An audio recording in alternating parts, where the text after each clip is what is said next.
আমরা হচ্ছে Caritas NGO থেকে আসি।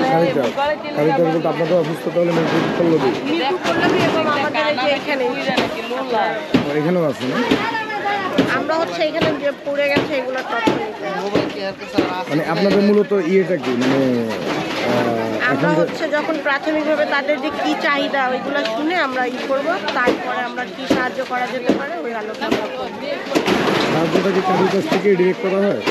কারিতাসে হচ্ছে ডাইরেক্টলি যারা এই যে আগুনে ক্ষতিগ্রস্ত হয় তাদেরকেই করা হয় সরাসরি, মানে তারা যেন সঠিকভাবে কিছুটা দিন সেক্ষেত্রে সার্ভাইভ করতে পারে। আপনারা কি নোট ডাউন করতেছেন না?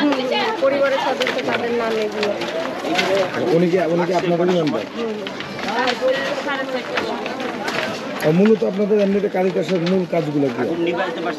আমরা হচ্ছে দুর্যোগের মধ্যে যে কোনো দুর্যোগে একদম প্রাথমিকভাবে শুরু থেকে আমরা কাজ করি।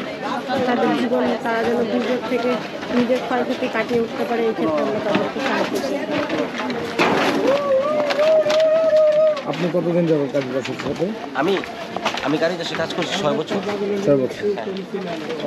আমরা এই যত ফায়ারগুলো হয় তো সেইখানে আমরা প্রাথমিকভাবে তথ্য সংগ্রহ করার পর আমরা চেষ্টা করি পরবর্তীতে আমাদের প্রকল্প হিসেবে তাদেরকে তাদের চাহিদা অনুযায়ী সহায়তা করা। এখনও পর্যন্ত আমরা ভাসানটেক আগুন লাগা, তারপর ওই মিরপুর 11 নম্বরে ওই যে মোল্লা আসলাম বলে ওইটাতে, তারপর চলন্তিকা বস্তি, ওই সমস্ত এলাকায় আমরা প্রায় চলন্তিকাও গিয়েছিল। হ্যাঁ, আমরা সবগুলোতে আমাদের সহায়তা করা হয়েছে। আর আবার এইখানেও এর আগেও অনেকগুলো হয়েছে, সেগুলোতে আমরা সহায়তা আনতে পারিনি, কারণ আমরা দাতা সংস্থাদের ফান্ডে কাজ করি। তো এইখানেকার যেহেতু একটা বিরাট একটা আমরা চেষ্টা করবো কারিতাসের পক্ষ থেকে কাজ করা।